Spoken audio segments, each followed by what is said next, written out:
My name is Leo Connors, and welcome to The Ring and All Other Sports. Tonight, I got a very special guest making his second appearance on the show from Smoke Screen Visuals, Hey. Shawn Kreckie. Leo, thank you for having me again, Thank you for coming back on, bud. This is going to be a lot of fun. Yes, sir. A lot of fun. It's so much to talk about. But we're going to get the fan questions right out of the way. Let's do it. First thing first, from our friend Ryan Brown. Shawn Kreckie is a great guy. I love Ryan. Yeah, I love Ryan too. All right, Shawn Hush Harding. Yes. Is that friend of yours? Yeah, good friend. I want to know who he considers the greatest tag team of all time and why. You're going to get a lot of the whys in this. I like that too. So hard to boil down to just one. I know. So, who do you love? Three that come off the top of my head. The Dudleys. Yep. The Hardys. The Eliminators. That's mine. The Eliminators. Yeah. The only reason they're not higher up is because they had a very short run, but that short run was so impactful. I got to watch a lot of it live, and when they did Total Elimination, when they did any move, they were just so hard hitting and impactful, and they literally, their theme music fit them. Cronus was like one of my favorite guys, like to see in the ring because of his size. Yeah. He was doing So incredible acrobatics, things. man. It was unbelievable. They were just awesome to me. The Eliminators. I would say if they had a longer run, they'd be my top. But because they didn't, and you know the Dudleys were in there too, and they had a long run. Long run. And they changed the game in a lot of ways with the TLC matches and everything. I put the Dudleys, the Eliminators, and then the Hardys. Nice. All right. Next question is from Alec Frosty Hannon. Lil Frosty. Where do you continue to get, I like this question. Where do you continue to get the inspirations for new projects when it comes to your own content? Life. My ambition to get better at what I do, my ambition to be great. Like I've been doing this for a while, and whether it's like I'm in this field or that field, like I always want to be the best, and I don't get involved in things I don't love already. Right. So my love, I guess, is what drives me. My love for what I do, simple as that. I have just pure passion and love that drives it. Excellent. Great question, too. All right, he's got a couple follow-ups. Where do you see Smoke Screen Visuals in the next few years? Smoke Screen Visuals will be an established LLC at the least with, my God, much more expansion. I'd like to have people working with and under Smoke Screen Visuals. Right. Like if I have multiple gigs going on in one day, I'd like to be able to have reliable guys that I can send out and do those jobs so people can still get serviced and we don't lose business and people still get what they need, the way they need it. But I'm kind of picky, but the thing is I'm lucky about, I have a few people that I know already that kind of have worked their way up in my eyes of like, they're hard workers, they're go-getters, they have their vision clear, and they're like, I want to do this. And a couple of people actually just called me asking me if I could teach them how to work a few things on the camera and on the video programs. And I was like, well, nice. If you guys are great and you want to be greater, come with me because Smoke Screen Visuals in a few years is going to be like a large conglomerate. Nice. That's awesome. Thank you. He has one more question. Who is the biggest influence for you? Who is your biggest influence in the wrestling community? Whew. Oh, man. And I know you've worked, done things for a bunch of, people. So. Yeah. I mean, the biggest influence? My God. I would say Spencer Slade. Since I've met Spencer Slade, before that it was Jourdain. Yep. Paul. Yeah, it was the end game before Jourdain kind of left, but went back to do his own thing where he lives. Right. And when he left, Spencer came in, and like Spencer motivates me every time I see him and work with him when I'm not working with him. And he's like a version of a young Randy Orton / Kurt Angle hybrid with a version of like his own self that has not been seen yet, that he can like blend them all. And it's just like, to me, I see Spencer and I see the future of a lot like of big things. And I've been able to, I don't know, I want to say Alec Price too. Wow. Alec is another one, man. Every time I go to a show and see Alec, it is nothing but love. Right. Nothing but love. And he's all over the place now. So I see guys like those two guys, like every day on my feed, Spencer is like, if you don't believe in yourself, you don't believe in anything. Like, no one's going to stop you. No one's going to do this for you but you. Like, just constant inspiration. But I know he lives it. Right. And like every time I know I'm going to see him next, in my head, I'm like, oh, shoot, I got Spencer coming soon. Like, I got to get my stuff right now. Like, but that's the thing. Knowing Spencer, he tells you, you got to stay ready. You don't have to get ready, stay ready. Right. And for me, that was a big game changer in how I approach life. And like, since I've met Spencer, I'm not saying it's a direct result. Right. It's definitely a direct in senses, but it opened my eyes to see like, wow, man, this is a young kid who sees something in me.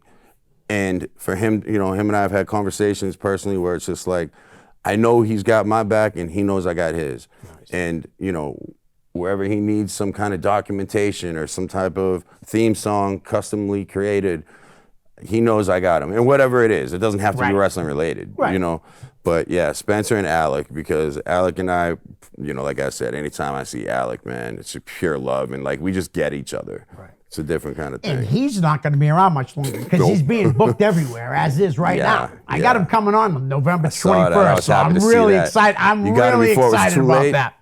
Yeah. Have you been on here before? Oh, yeah, twice. All right, cool. This will be his third time. I do got to say, though, I don't think a lot of my fans know, but the viewers know about Spencer Slade. Now, Spencer's deaf, correct? So he wears hearing aids that, yeah, he has, I don't know if he's fully deaf. He's legally deaf, but the hearing aids, like, I don't want to, because this kind of like the gimmick, I guess, in the ring that people don't know. Like, you know, if he was to take his ring gear, his headgear off, then like it would be exposed or whatever.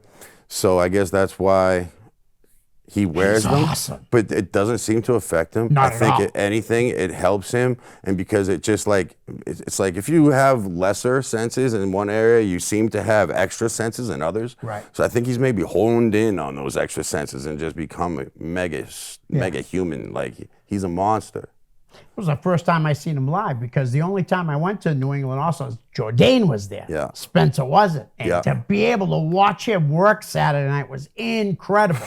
His size, body, his timing, everything. He's got it. He's got it all. He's got it. Yeah. He can talk if he needs to, but he always has a good mouthpiece with him because he's always, all his managers want to be around him. Caleb Saturday night. Caleb, Oh, man, that's perfect. Which was great. I hadn't seen Caleb in a while, so. Perfect. All right. Ryan Brown's back with a question. I love Ryan, man. Shawn would be an asset anywhere, but specifically big name promotions such as New Japan Pro Wrestling, AEW, ROH, or WWE. Which would he like to work for and in what capacity? Wow. Great question, First of all, thank you, Ryan. That means a lot to me. Like, respect. Very humbled by that question, first of all. I would be honored to work for all of them, obviously. I would love to tour Japan. I would love to work for New Japan briefly and just get my feet wet because if you notice, like all the hardened vets in wrestling have all toured Japan at some point. All the grizzled guys that get respect, they've all toured Japan at some point. So I am very much in the favor of working for New Japan in some way, shape, or form. Ring of Honor would be great if they get a TV deal soon, which I think may be in the works. Yeah. And AEW would be a great thing. I would obviously the impeccable place for me would be the WWE. Right. Everyone wants to work for everybody would love to work for WWE. My answer is all of them, preferably WWE. And if AEW seems to start to become more of a stable work environment, I would love to work there too. AEW seems to be in a growing pain phase right now. Yeah, a lot of drama. But nobody really saw it. Like for the first couple of years, there really wasn't any drama. It started with Cody leaving. He saw some writing on the wall, it seems. And I, you know, hey, it is what it is. You know, you got a first-time booker in real life who, you know, is able to do whatever he wants.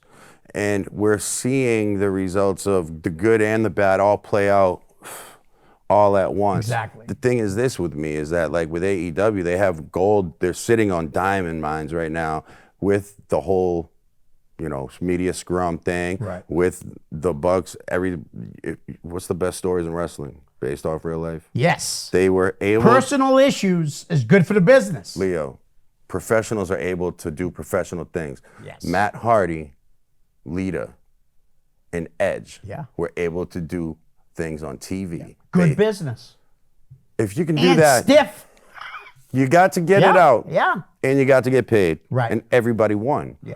Maybe not how they wanted to, certain people in that aspect, but professional stuff, man. Like, it's, to me, there's a lot of lack of leadership in that locker room. Right. And I feel like they're making the right steps right now because I think they just put Moxley in charge of some stuff backstage. They got a couple other things going like that where I think TK might be hearing some things that are starting to make sense to him now because he's maybe losing a little bit of control, but he's got a great promotion with a boatload of talent. Yeah, and on top of the people in the back, I mean, he's got Dean Malenko, it's William Regal. These guys should all be coaching. These guys should all be managers, or it's not managers, but agents. Right. And instead of just on-screen managers, these guys are valuable. Right. But here's the thing: you got guys. I won't say their names, but you got guys who are like, I don't need advice. Yeah, well, you know who that is, Cowboy. It looks like you should have took some advice. I don't know what happened there, but God bless him. I hope he's I don't okay. know how anyone could even say that because I'm not in the wrestling business. You're not in the wrestling business. And I know that if you took a 20-year veteran and a 2-year veteran, the 20-year veteran could actually learn something from the 2-year kid and vice versa, obviously. This is why Jake the Snake was great for... He's there too. Yeah, you have everybody that's not in WWE under contract and still alive is there. And it's just like, where is that knowledge being funneled to? Where is it being fueled to? Can there be some more stricter... I don't know, but there's a lot of potential for money to be made, and I hope they do it right and get it going soon. But they have blips of greatness. Like I got really emotional the other night when I saw Willow Nightingale get presented like her All Elite president, like it was on Rampage, and they had a big banner and everything. That's awesome. For her, I was very happy. Right. Like just having, I don't think I've had one-on-one direct interaction with her much. I've worked with her filming promos and whatnot, but knowing how passionate she's at every show, she's kicking ass everywhere. And she's talented. It was just a matter of time for her. It was. I mean, I think she's just as good as anybody on that AEW roster. If not better. Right. Better than some, for sure. That's what it is. There needs to be, in that company, I feel, there needs to be a standard. It's like there isn't one. Everybody gets a chance, which is great, but that leads to liabilities. Right. There's chances that things happen that don't go well. And have you watched Tales of the Territories yet? On the Vice? Yeah. I actually this morning started watching the Memphis one. Okay, because I don't know if you got to this part yet, but Jerry Jarrett used to have in his office on the wall, personal issues draw money. That's exactly what it is. That's where I left off on it. Yes. Personal issues draw money. You just said it. I mean, and it's a fact. Stone Cold was really like not mad at Vince, but he was really that guy. It's not, and just the character extension too of your real self. Yeah. All of that plays into just believability, and that's when you're able to suspend the disbelief even easier and just be a part of it, and it's just magic when it's like that. Absolutely. And Memphis is my favorite. I went to the Gathering again. That's down in North Carolina. Yes. And I got to meet Jerry Jarrett. And I said it right to him. I said, listen, I still watch Memphis at least once a week.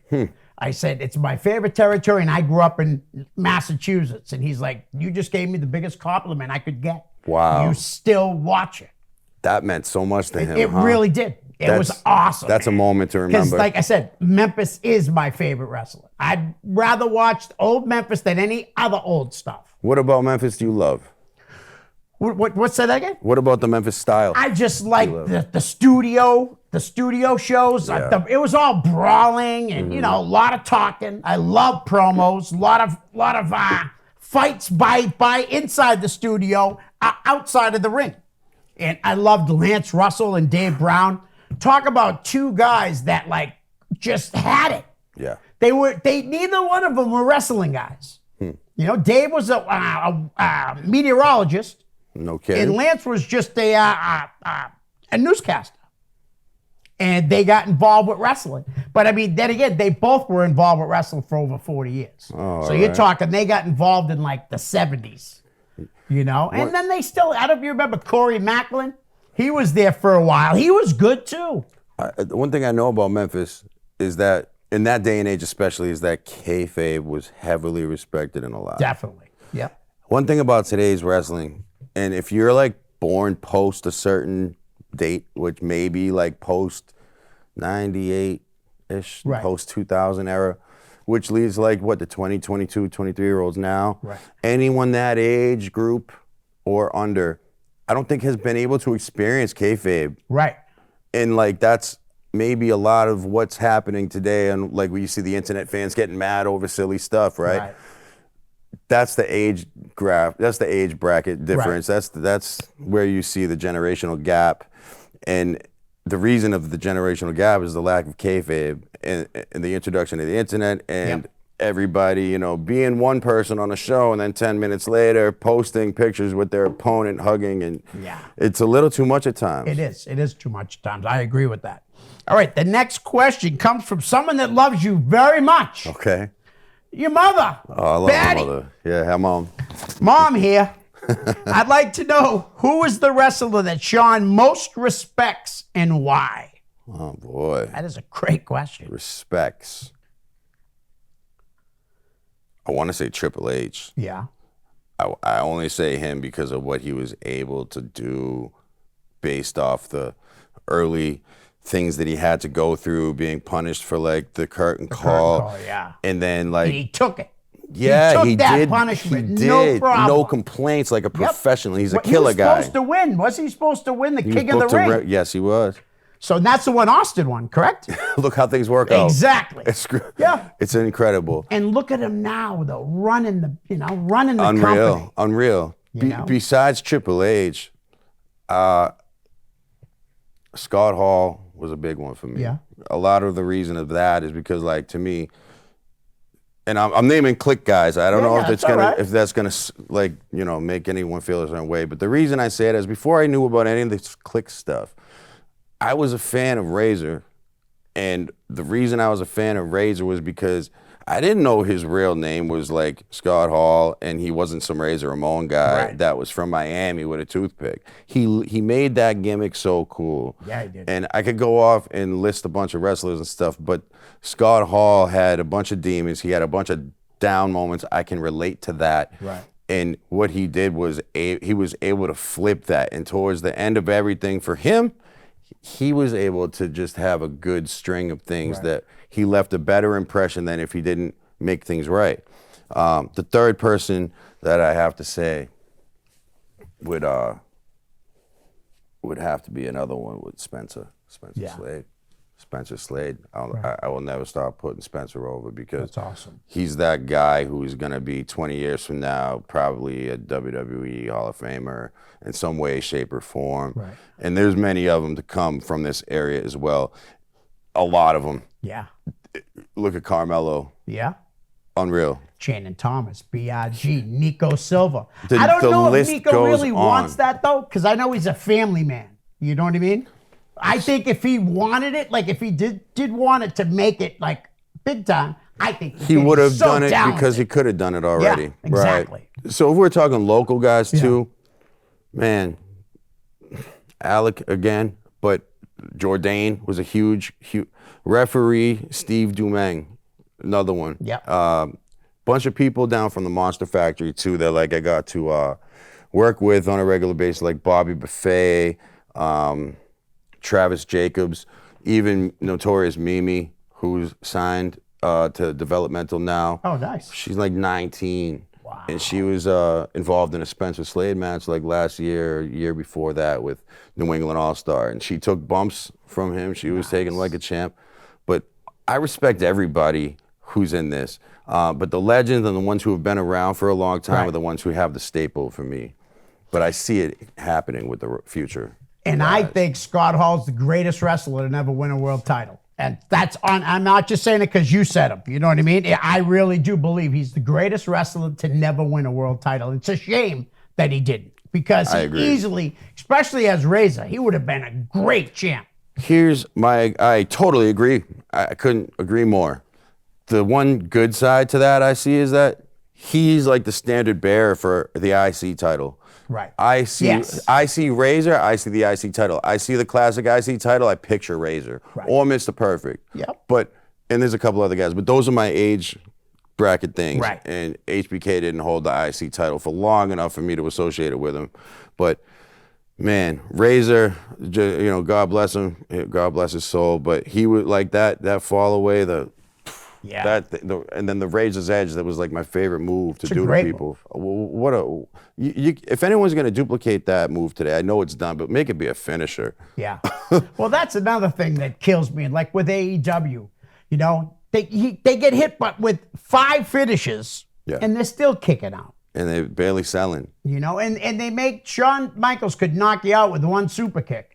But you see a super kick in every match now. Super kick party. Yeah, it's crazy. And they don't even It's one of the reasons why I'm not a big Young Bucks fan. Honestly. I get it. That's the reason. I get it. Are they talented? Absolutely. But I just don't enjoy watching them. I get it. There's no character, so there's not much character. Right. I really can't tell the difference between Matt and Nick sometimes. Right. It's I know the difference in the faces. Right. I know what you're saying. But character-wise, like, it's just a tag team. That's great. But that's why they also weren't on my favorite tag team list. Right. Because one thing I say about this is, this. When you look at like the curtain call. Yep. And how everybody in the industry didn't like what was going on with that. Yep. And still don't. Those guys are I feel like Kenny, Omega, kind of along the same lines. Right. Are using that mentality now and trying to play that back to the guys that did it. Not the particular same ones, but the age bracket of guys who did it. Like, they're being like the middle fingers up. Yeah. We're doing it our way. This is our game now. So that's the only little like leeway I can give them as like an open-minded person, being like, what's their reasoning? Right. But still, there's a level of professionalism that isn't had, and we see the fallout of it when there's 16 different world interim championships in 2 weeks. Yeah, isn't that crazy? It just diminishes. I will say this: I went to a Ring of Honor show at the Lowe Memorial Auditorium, and they were out in the crowd. They were out on the outside of the, you know what I mean, not outside the building, but outside where the ring is. It wasn't Ladder Wars, was it? I think it was. Yeah, I was there. That was crazy match, man. Daniels, yes, Kazarian, I was there. Yeah. Dude, they literally were supposed to stop at like 8:45 or 9 o'clock. They went almost all the way to their match, sitting out there, because if they each didn't make $40,000, I'd be shocked. I'm serious. There were so many people. Merch. Almost everybody in the building wanted to meet him. Yeah. You know? Yeah. Poor Colt Cabana only had me and Jizea.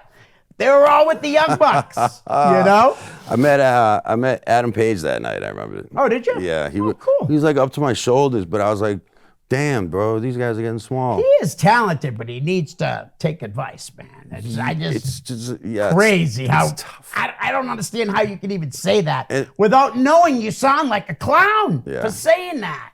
Yeah, it's tough. You know? It's tough.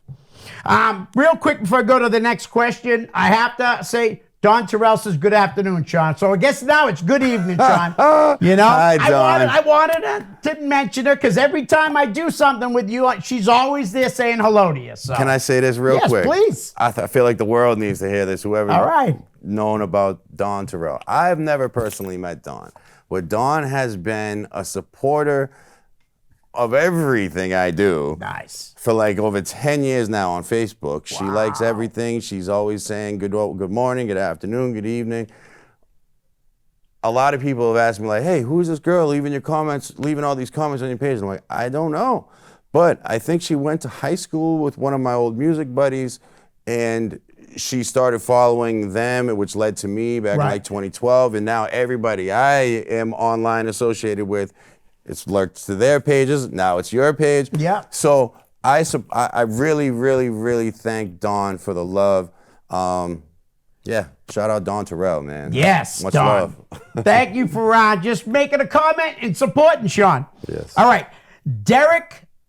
No D'Angelo, Thank right? you. Norangelo, if you could interview any this is a great question. If you could interview any artist, dead or alive, for 15 minutes, who would it be and why? Whoa. And you're talking anybody. Like, right? Wrestling, music, anything. At any point in time? Yeah. Dead or alive. The answer I want to say, I shouldn't say. But the only reason I want to interview is to get answers. Chris Benoit. Yeah. There you go.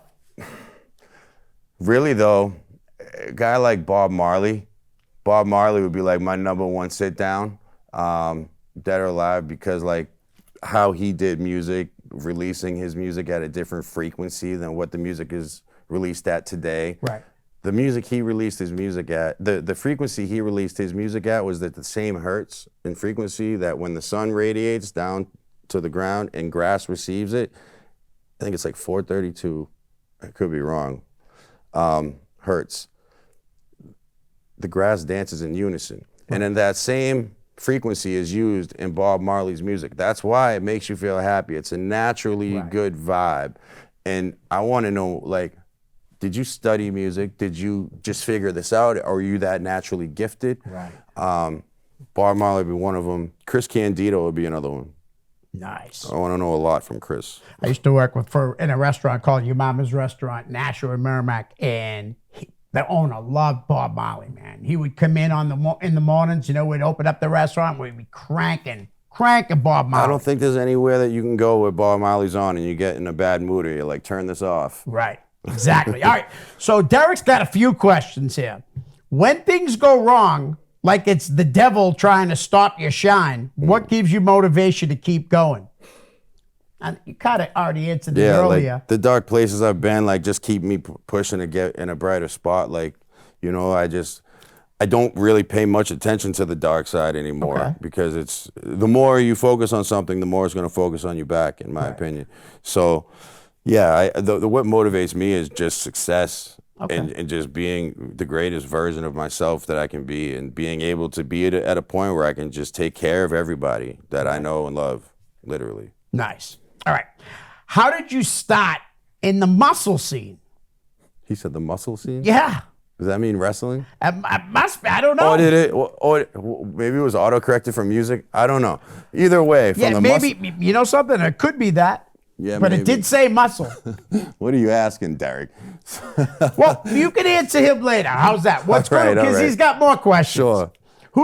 You already did the biggest inspirations. Yes. So what place have you been that gave you the most inspiration? When I was in California, there was some wild, crazy stuff that happened to me. Yeah. So I walked into this place with my eyes wide open but blind as a bat, and it happened like long story short, I was near the Silicon Valley. I was out there with a bunch of people I've never met that have done amazing, wild things like print 3D satellites and fly them into space and collect data from them. That experience alone opened my eyes to like a whole new way of life. And California seems to have a magical like aura to certain like there's certain areas in California that have a very different vibe that feel different to me in life. Like, I'm a different me that it feeds in knowledge into my brain. It gives me like all types of intel just being there, just in silence. If I'm out here, if I'm home on the South Shore, Quincy, it's just a bunch of noise. It's hard to hear that. Maybe it's the serenity I was able to experience up there in the Redwoods. I don't know. But it was a combination of things. And I'll say California is the place. Venice I've Beach, always too. wanted to go there. Never been? Nope, and I got a cousin that lives out there. Whereabouts? He lives in, San Bernardino? San Bernardino, yeah. Beautiful spot. He's incredible. He's my cousin, but we didn't meet each other. We met each other on Facebook. He was searching for us for years. Wow. It's my father that raised me. I was adopted. His brother was his father. Wow. His name is Jim Connors. Shout out, Jim, cousin Jim. Jim, making the search worth it. So now I know that you worked with Sam LaTurner, who's currently with MLW, doing filming interviews and how you filmed and edited the intro to a commercial for Beyond Wrestling's Bish at the Beach. Yeah, man. Tell us about that experience. Sam's awesome.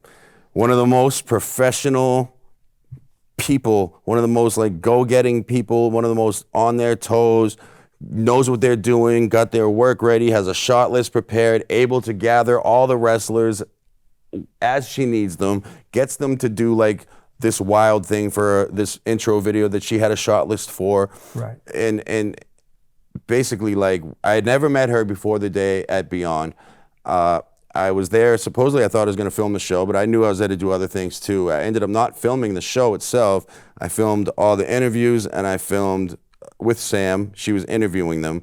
What a great interviewer. Nice. Really has that it factor, Right. the voice, and like the drive, the attitude, and the mentality you need to succeed. Right. The second, so her and I both, at the end of the day, kind of complimented each other in our work styles because we hadn't met each other at all. She gave me a shot list.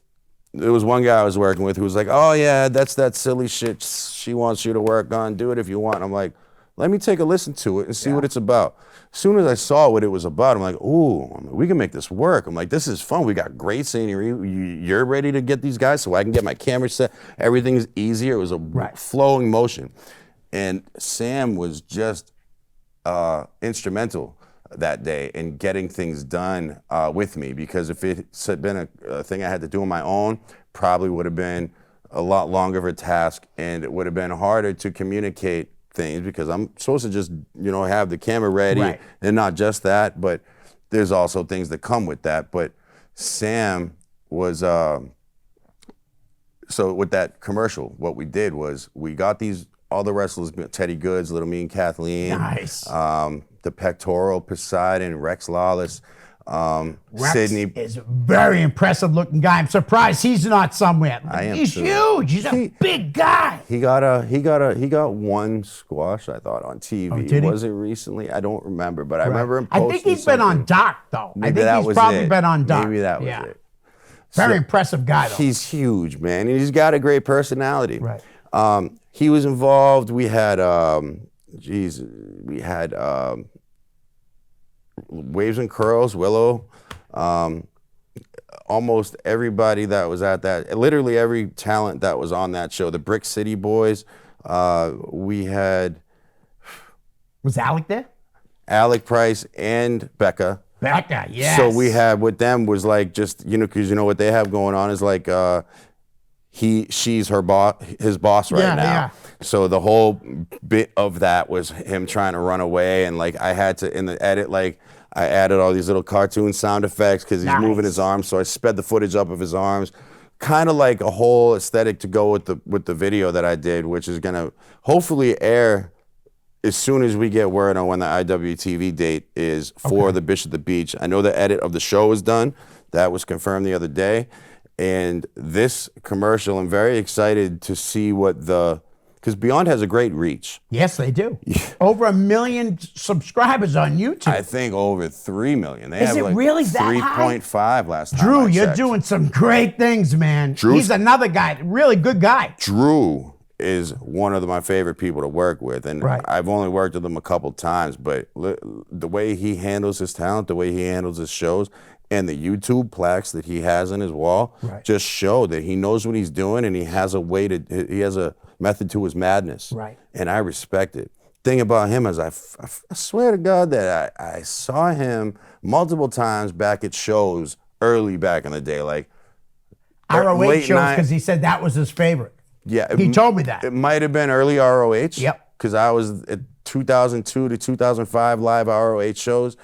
And before that, I want to say maybe some ECW house shows, but I don't know for sure. Probably. Yeah, I'm sure he probably went to those. But he has the face that I would remember. Right. And the reason I see him and I'm like, you look familiar, is because I'm like, I remember you. I just can't pinpoint it. Right. And anytime, so Drew's in it, the referees are in it. We have that. Kevin Quinn. Yeah. Wait, I don't know Quinn. if I sent it to you, but I might have sent you a link to the video, like when I finished one of the versions. But I did like 5 final versions.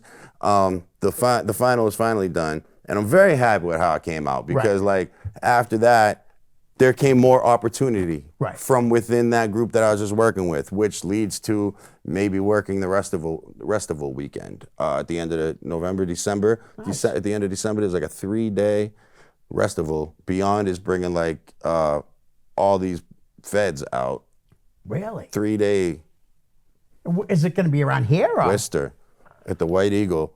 They're bringing like 4 promotions a day. Right. And they got to start at like 11 a.m. to 3, 4 p.m. to 6. That. So Sam asked me to, work on that with her, and I'm working that out, and I can't wait. That's awesome. Because that's like the kind of thing I live for. Is like just keep shows all day. All right, let's get it done. Right. So there's a lot of good stuff coming, and the Bishop the Beach show was. I didn't get to see the actual show because I was filming everything, but I know that the people involved were all about it, and everybody was happy with how it turned out. And last year there was another show at that same beach, and what an environment! Yeah, to have a wrestling ring on the sand, with the water right there, and it's literally the last day of the summer. Right, with Patty's Beach Club is the last day they're open for the season. Oh wow! So it's like a nice last hurrah for the summer. It's a good experience every time. I really love to work with Beyond because of not only is it like it makes it able for me to be creative in the sense of like I'm not just clipping and editing a promo. I do that too. But like when there's extra stuff that needs to be done, like, hey man, call on me because I will give you the best you're asking for. Drew, you got to call him. Really? No, but can I tell you this? First time I ever talked to Drew, I told him, I said, you know what your company reminds me of? Early ROH. Just like Jerry Jarrett, he said, that's the best compliment you can give me. That's exact words. That's the biggest compliment I can get. Really? Yep. See, yeah, you get and your you were going straight. to all those shows. So you went to the Massachusetts ROH shows in 2002. My first ROH was the 2nd anniversary. Okay. At Braintree, which is the town I lived in. I catered that show. Did you really? Yes, I did. I catered from 2002 to 2005, the beginning of 2005. So you were at the Scramble Cage Melee? Oh, yeah. I was there? Yep. I was there at Punk and Raven in the Cage. That was the one I wasn't at, unfortunately. I met Punk. I saw Punk versus Homicide in a barbed wire match at Framingham State, I think. Or was it? No, wasn't that Carino in Homicide. Thank you. That's what it was. I was there. It was Carino. I ended up leaving early that night because it snowed so bad. I was alone. Oh, you're right. That was bad weather that night. Oh, wow. No one would come with me. So. Too bad we didn't know each other. I know it. You would have been backstage with me. I would have loved it. I still managed that night to get pictures with Samoa Joe, CM Punk, AJ Styles, and I forget the fourth one, but there was 4. But I still got that picture with Punk somewhere, and we're both like that. Nice. Samoa was just huge. AJ had his hood on after the match, all sweaty and stuff. And I actually brought my sister to one of those shows, and she was like, I really like AJ Styles. I feel like he's going to be big. Well, you were right. WWE should have grabbed him so much earlier, but he's there now, and he's going to be a Hall of Famer. AJ's the man. Absolutely. And he's that nice of a guy. I got a picture of him and my grandson with him holding the second greatest title in wrestling, the IWGP Heavyweight title. He just defended it at House of Hardcore 5, and he wrestled Kevin Owens. And I know looking back, I don't think he was too happy to take the picture because he was probably tired. Okay. But he took it. No. You got the IWG. That's the big gold, and man. there's Kevin Owens behind him, though. Swear to God, sucking his gut in. It's hilarious. Like, if I do this, you won't see me. But he was another great guy. Chris Hero, all these guys I've met over these, everyone's been nice. Everybody. I saw your Facebook, and you were... Isn't it crazy, the pictures I have? Bro, yeah. I got a picture of Sarah and Jizea. Sarah's going to be 21 tomorrow. Happy birthday, baby. Birthday. I love you. Yeah. And a picture of them with Daniel Bryan and Paul Bearer's next to him. And he's looking at him like, what about me? So we went back and seen Paul Bearer after too, but Mr. it was Moody, hilarious. man. Mr. Moody needs some love. He was a great guy. I got to talk to him that day. What a nice guy. Just a sweetheart of a guy. What a Talk legend. to anybody. Wow. You know what I mean? Oh, I can imagine the friendliness. Yeah. Just a real cool guy. Open for any. Yeah. God bless I got to you, say man. this. Mom, I'm sorry, but I had some killer skunk. Yeah. So I stood behind Homicide. It was rolling. I opened up my butt pack and I watched him. He's like, and I'm like, it's me, Homicide. I gave him one later. So, yeah, oh yeah. It was awesome. That's All right, great. let's bang out a little bit, but let's talk about smokescreen visuals. Sure. You know, tell everybody all about it. All right. So basically, Smokescreen Visuals is a video creation, music production company in the sense where I do all the work. I have people that help me, that teach me, that, you know, are at my, you know, I can call them if I need Right. them. And this past year, I filmed a few music videos. I was flown to Atlanta. I filmed and produced a song for one of my favorite. This was like so this loops back. Let me tell you the story real quick. Go ahead. Relating to Smokescreen Visuals, this was a Smokescreen Visuals deal. That last year, August 30th, was the day after my birthday, and also the first time I came here. Okay. The day, Yes. that day, I had been home after I came back from like 3-4 days on the road, and I had came home. I had like 40 minutes at my house. That 40 minutes at my house, I'm like, I got to do something. I opened my FL Studio, which is a beat production digital audio workstation, and I made a beat. I knew my back against the wall, and I'm like, I got to do this quick. Ended up loving what I made. Right. Nice. So Project Pat is a legendary rapper from Memphis. Okay. Rap group 3-6 Mafia. I've heard of it. Their Oscar award winning Yep. group. And Project Pat had an Instagram, like, on my phone right after I made the beat. And he was like, hey, looking for beats, send me a DM. I sent him a DM. And now he did respond with his email, which was like cheeseandope@gmail.com, right? Hey, right?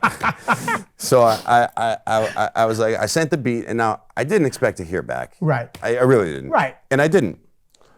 Fast forward a few months, I'm recording a video at my house because the place that one of my clients had reserved, he had flown in an artist from Chicago, this guy, FYB J Main. Okay. He, drill rapper from Chicago, much respect to him. He was on the song, and they had lost their location for the video, but the guy had just flown in. He had only got one night. Right. I'm like, listen, you guys can come to my house. I'll get some props. I'll grab some cards. I'll set everything up. We'll make it work here. We did that. We're wrapping it up, and my client was like, hey, man, the next one we're doing is going to be in Atlanta in January, and it's with Project Pat. I'm like, oh, well, in that case, listen to some of my beats. I'll give you a deal on the price for the beats. You pick one you want. I want to be able to say I got Project Pat on one of my beats. Right. And he picked the same beat that I sent to Project Pat the day I came here last year. No kidding.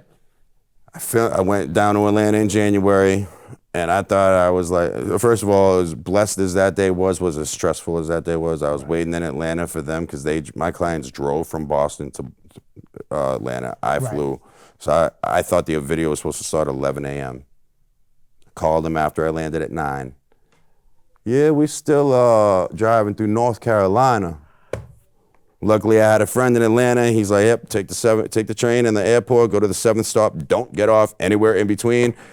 I'll pick you up. And he's another cameraman. He's from Boston, and he moved down there.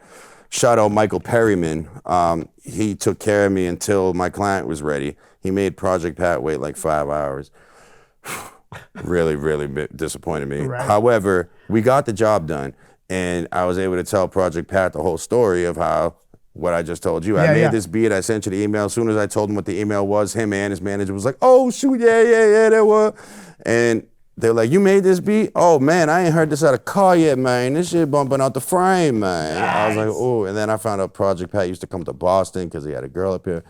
To me, that means a lot. I also then went out to Phoenix the next month and was able to film for Billionaire Black, who's another guy that's a Chicago drill rapper. That was the type of video where like they're waving guns at the camera and stuff. Yeah. I had no fear. I fully trusted. Right. You feel it out when you go there, but we were right in the hood in Phoenix, and we really gutted it out. We got some nice drone shots. I edited that video much quicker than I did the Project Pat one because that song and video for Phoenix was like 2 minutes and some change. Okay. The one from Atlanta ended up being 7.5 minutes long. Wow. So that took me a long time to get right. And I'll be honest, I'm not happy with the way it came out because I didn't get to fully direct the video, and also the time constraints that got messed up that day really screwed a couple things up location-wise, so we had to work with what we had. Right. Whatever about that, I'm blessed to be able to do it. I was also able to film some cool wrestling stuff this year. I got to work with Bret the Hitman Hart. Yeah. FTR, the Hardys, and I'll say this, man. Those guys, some of the most friendly, I'll take my time with you. You have a story to tell me, I'll sit here and listen. Specifically, Bret. Yeah. Bret did I love Bret Hart. I love Bret Hart. Bret. He did something back in the day, inadvertently, he didn't know. Do you remember back when WWF had like these hotlines? Not like the 1-900-454-4WWF1. No, I remember the first ones. You could call in mid-90s. Okay. They had like these special things. I think they advertised them in the magazines. So like, someone have a birthday coming up, have a superstar, call your house. Yeah. It was a recording of a superstar, but I wanted for my mom's birthday have Bret Hart because she loved Bret the Hitman. Right. Call the house to sing her happy birthday. So Wow. I did it. I called, made the call, set up.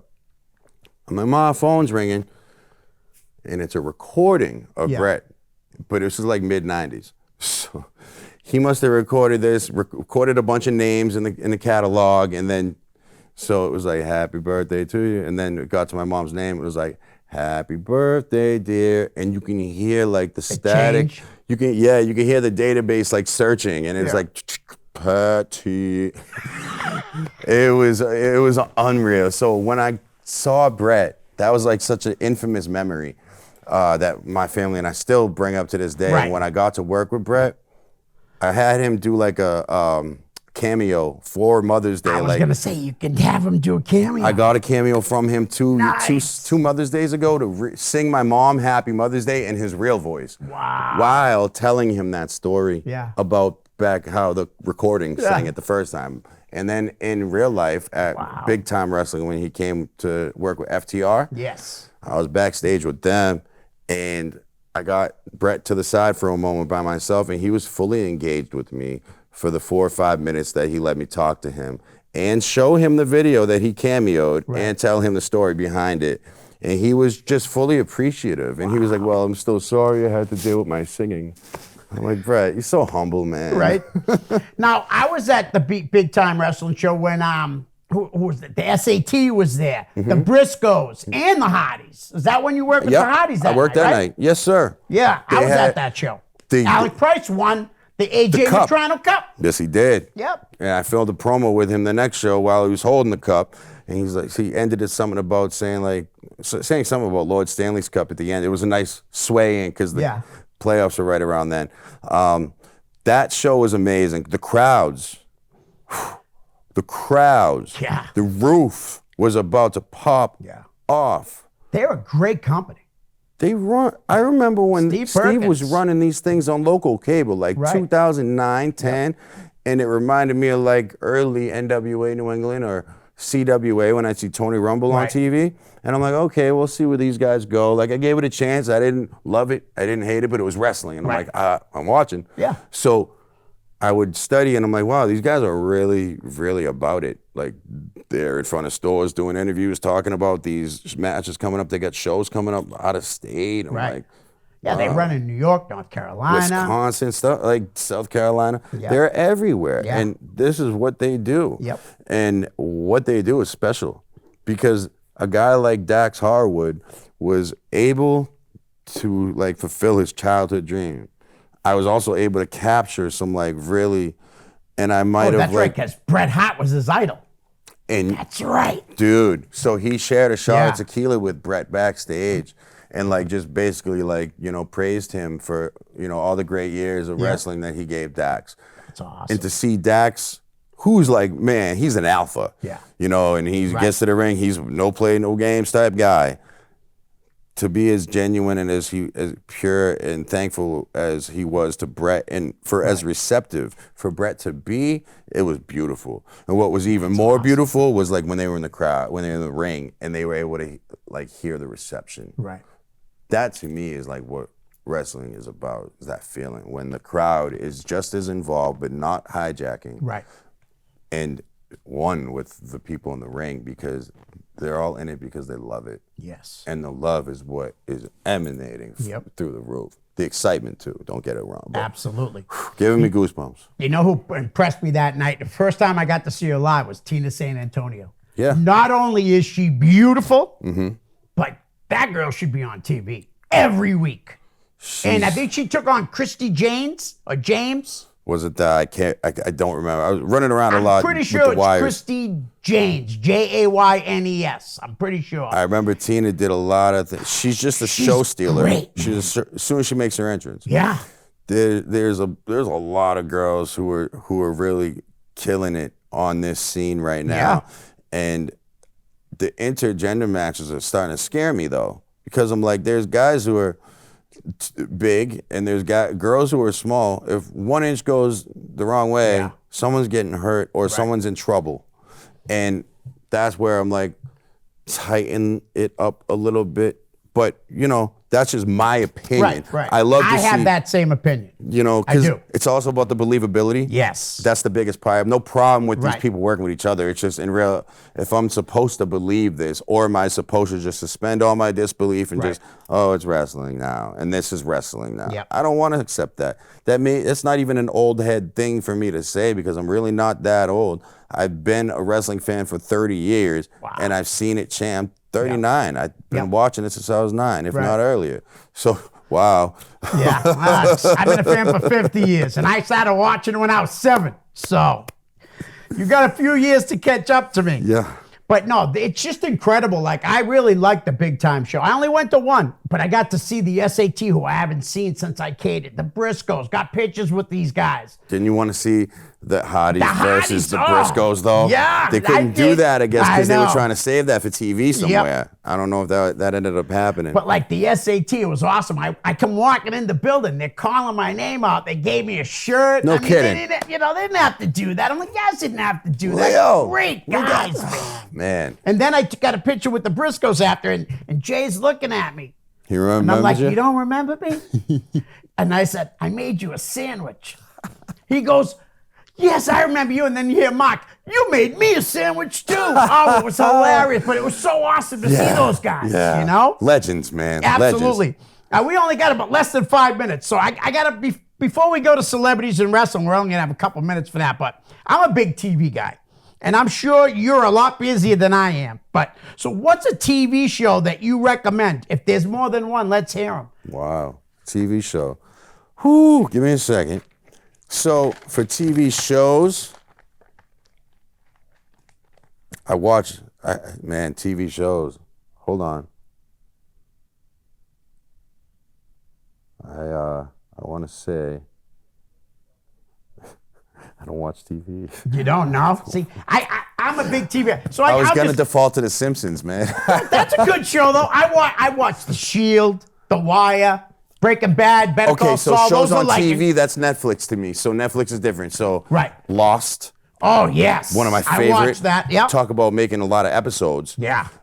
Breaking Bad was another one. Oh, that's one of my favorites. And there was another one I watched just recently. There was, honestly, the documentaries are where my mind goes. Because, I can see that. Podcasts too, like anything that's wrestling related. I love every podcast. Cornette. Yeah, but you know what? Connor gets annoying sometimes. I love him though. I love him. Because him. you know why? Because if he's talking like Bruce, and Bruce tries to slide on something, he won't let him. What about Conan? You listen to Conan and Disco? Yes. No holds barred. And Joe. No holds. Come on. I love Joe. Conan gives him so much crap, and I love it. And he's the type of guy though. When he says he's at a show, come see him. You know what I mean? Like, come over and talk to me and stuff. I'm looking forward to hopefully someday meeting Joe Feeney. You know who I like is Dave LaGreca. Oh, yeah. Busted Open Radio with Bully. Bubba Ray. Yeah, and Tommy. What? Man, I'll tell you what, I just got satellite. Yeah. And I haven't had satellite in forever. And I enjoy long rides now because I'm like, Busted Open, 3 hours long. Right. Brand new.